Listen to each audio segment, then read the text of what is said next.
LC খুলতে আসে। তাহলে এই এলসি ফ্যাসিলিটি যখন ব্যাংকার দেয় তখন এক ধরনের কন্টিনজেন্স লায়াবিলিটি ক্রিয়েট হয় হচ্ছে সেই পার্টির এগেইনস্টে, আর ব্যাংকের এক ধরনের অব্লিগেশন তৈরি হয় এবং তাকে ফান্ডের প্রভিশন রাখতে হয়। তাই এটাও কিন্তু এক ধরনের ক্রেডিট, যদিও ফান্ডটা ডিরেক্টলি নট যে involvement, but whenever the document is received from the foreign bank on behalf of the exporter, তখন কিন্তু তাকে কি they are create a obligation for the issuing bank to the payment দেওয়ার প্রয়োজন হয়। সেই জন্য এটাও কিন্তু একটা ফ্যাসিলিটি। তাহলে ইনিশিয়ালি এটাকে নন ফান্ডেড হিসেবে থাকে। আমরা সেই জিনিসটা বলার চেষ্টা করলাম। তাহলে লেটার অফ ক্রেডিট দেওয়ার আগে আমাদের কি করতে হবে, যে বিষয়গুলো বিবেচনা করতে হবে সেই বিষয়টা হচ্ছে আমাদের ইম্পোর্টার সিলেকশন কিন্তু ইম্পর্টেন্ট। আমরা ইম্পোর্টার সিলেকশনের ক্ষেত্রে কি কি ক্রাইটেরিয়া ফলো করি যেটা আমরা আগের স্লাইডে দেখানোর চেষ্টা করেছি। On the other hand, on the post shipment, যখনই হয় না বা the document is received by the issuing bank, তখন এটা কোর্ট থেকে মাল খালাস করবার জন্য যেহেতু ইম্পোর্টারের ডকুমেন্টের প্রয়োজন হয়, এই ডকুমেন্ট রিলিজ করতে যে তার ফান্ডের প্রয়োজন হয়, সেই ফান্ডকে দেওয়ার জন্য যদি তার ফান্ডের ক্রাইসিস থাকে, সেই সময় তার এক ধরনের ক্রেডিট ফ্যাসিলিটি নেওয়ার জন্য ব্যাংকের কাছে আসে। সেই ব্যাংক যে ধরনের দুটো ক্রেডিট ফ্যাসিলিটি দিয়ে থাকে, একটা হচ্ছে লিম, যেটা ইম্পোর্টের মার্চেন্ডাইজ মডিউলে। সেক্ষেত্রে আমরা দেখেছি যে পণ্যকে দুই ভাগে ভাগ করছে, একটা রেস্ট্রিক্টেড আর একটা বা ব্যান্ডেড, আর একটা ফ্রিলি ইম্পোর্টেবল আইটেম। তাহলে এটা কোন ধরনের আইটেমের জন্য সে এলসি খুলতে আসছে সেটাও কিন্তু বিবেচনার বিষয়। তার বিজনেস ব্যাকগ্রাউন্ড, মানে ইম্পোর্টারের বিজনেসের ব্যাকগ্রাউন্ড কি, তার রিলেটেড গুড যেটা একজন এলসি খুলতে চায় আদৌ এই বিজনেসের সাথে তার সম্পর্ক আছে কিনা সেটা কিন্তু বিবেচনার বিষয়। সেই পণ্যটা মার্কেটের ডিমান্ড কি, সেটা মার্কেটে সেল হবে কি হবে না সেটাও কিন্তু দেখার বিষয় আছে। সেই পণ্যটা যে প্রাইস কোটেড করা হয়েছে সেই প্রাইস আসলে মার্কেটেবল প্রাইস কিনা, মার্কেটে কম্পিটিটিভ প্রাইস কিনা, সেই প্রাইসে এই পণ্যটা সেল হবে কিনা, এই বিষয়গুলো কিন্তু বিবেচনা করা একজন এডির প্রয়োজন। আদারওয়াইজ কিন্তু the importer is whenever the importer is failed to pay, banker creates the obligation, তখন কিন্তু ব্যাংকারদের অব্লিগেশন তৈরি হয়। তাই এটা ইম্পর্টেন্ট জানার জন্য। তারপরে ওই ইম্পোর্টারের লায়াবিলিটি পজিশন কি, তার ব্রাঞ্চে অন্য লায়াবিলিটি আছে কিনা, অথবা আমরা সিআইবি পজিশনটা আমরা দেখবো সেখানে কোনো ডিফল্ট লোনের মানে লোনই কিনা, সে কোনো ডিফল্ট কাস্টমার কিনা অন্য ব্যাংকে, সেটা আমরা সিআইবি তে দেখতে পাই। এরপরে যে তার যে বিল অফ এন্ট্রি কোনো ওভারডিউ আছে কিনা, বিল অফ এন্ট্রি ওভারডিউ থাকলে সেক্ষেত্রে কোনো এলসি ওপেন করা যাবে না, তাকে কোনো ক্রেডিট ফ্যাসিলিটি দেওয়া যাবে না। বর্তমান রেগুলেটরি অথরিটির এটা মানে ফলো করা হয়। তারপরে যে পণ্য নিয়ে আসবে সেই পণ্যের ল্যান্ডেড কস্ট এস্টিমেশন করতে হবে। ল্যান্ডেড কস্ট কি আমরা পরবর্তী আলোচনা করবো। এটা একটা ইকুয়েশন দেওয়া হচ্ছে যে invoice value, custom duty, CNF, agent permission and other cost বিবেচনা করে কিন্তু তাকে কি করা হয়, ল্যান্ডেড কস্ট মানে ক্যালকুলেশন করে। সেটাও কিন্তু খুব very much important for import finance, মানে পোস্ট শিপমেন্ট ইম্পোর্ট ফাইন্যান্সের জন্য। আমরা এই কথাটা আগে বলেছি যে এক্সপোর্টারের ক্রেডিট রিপোর্ট আমরা নিব। তারপরে সাফিসিয়েন্ট সিকিউরিটি এবং মার্জিন কিন্তু is important before issuing the LC. এবং ফাইনালি কি করবে, একটা এলসি প্রপোজাল প্রিপেয়ার করে এলসি মানে ইম্পোর্টারটা মনে করে যে তার নিজস্ব সোর্স থেকে এই ফান্ডটা অন্য জায়গায় ইনভলভ করলে সেখানে আরো বেশি প্রফিট জেনারেট হবে, ব্যাংক থেকে ক্রেডিট নিলাম আর সেক্ষেত্রে কম কস্টিং হবে। এগুলো সব নানা কিছু বিবেচনা করে একজন ইম্পোর্টার তার ব্যাংকের কাছে ক্রেডিট ফ্যাসিলিটির জন্য অ্যাপ্লাই করে ফর দ্য পোস্ট শিপমেন্ট স্টেজে। এই ক্ষেত্রে ব্যাংকাররা কি করে, দুই ধরনের প্রোডাক্ট আমি আগেই বলেছি। যদি সে লিমের জন্য অ্যাপ্লাই করে তাহলে তাকে লিম ফ্যাসিলিটি দেওয়ার প্রয়োজন হয়। এই লিম যেহেতু আমরা আগেই বলেছি দুই প্রকার হয়, একটা হলো ফোর্স লিম, একটা হচ্ছে অ্যারেঞ্জ লিম। অ্যারেঞ্জ লিমটা হচ্ছে যে যখন পার্টি নিজস্ব ফর্মাল প্রক্রিয়ায় অ্যাপ্লিকেশন করে ক্রেডিট ফ্যাসিলিটি নিতে চায় তাকে আমরা অ্যারেঞ্জ লিম বলি। কখনো কিন্তু এটাও পার্থক্য আসতে পারে, ফোর্স লিম অ্যারেঞ্জ লিম কি পার্টিটা হিসেবে আসে।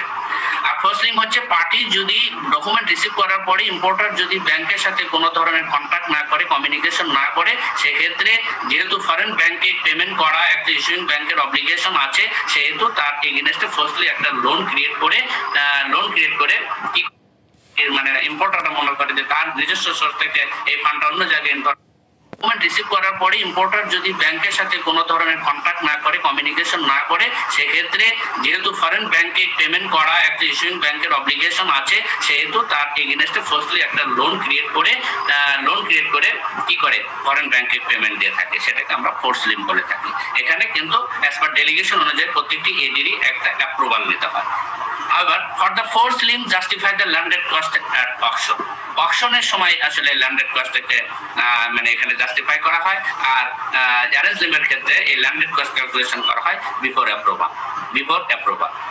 For the private sector entrepreneur, collateral may be, এখানে আমাদের collateral security ব্যাংকার কাস্টমার রিলেশন উপর ভিত্তি করে এটা নেওয়ার জন্য আমাদের প্রতিটা মানে ব্যাংকের একটা নির্দেশনা আছে।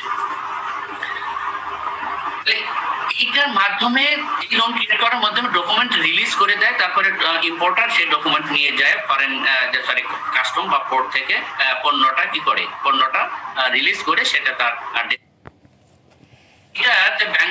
ব্যাংকের কাছে গুডসটা কিন্তু ব্যাংকের কাস্টোডিতে থাকে, অর্থাৎ ব্যাংকের যে গোডাউন থাকে সেই গোডাউনের চাবি কিন্তু ব্যাংকের কাছে থাকে।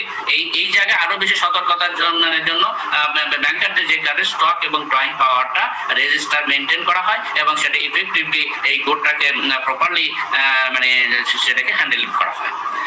Then ensure the delivery of the lien goods against delivery challan after payment. Goods cleared by the banks and listed CNA present. এখানে স্বাভাবিক বিষয়, এটা CNA present and listed CNA present এটা করে থাকে।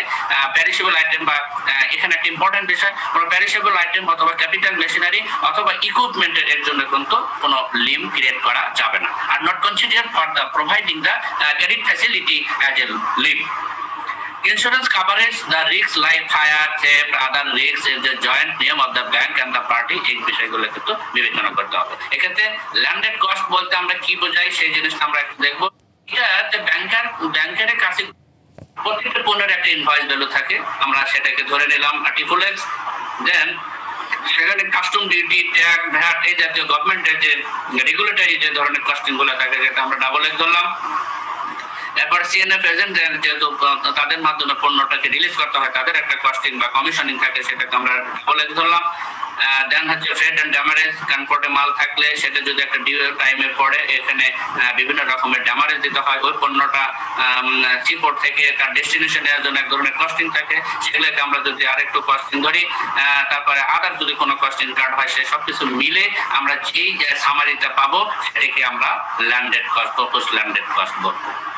এই প্রপোজ ল্যান্ডেড কস্ট থেকে LC margin বিয়োগ দিতে হয়, বিয়োগ দেওয়ার পরে লিমের একটা মার্জিন নিতে হয় কমপক্ষে সেটা 10%, এটা হলো অ্যারেঞ্জ লিমের ক্ষেত্রে 20% এর অ্যারেঞ্জ লিমের ক্ষেত্রে।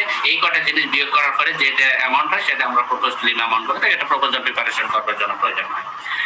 প্রত্যেকটা পণ্যের একটা ইনভয়েস ভ্যালু থাকে, আমরা সেটাকে ধরে নিলাম আর্টিফুলেক্স।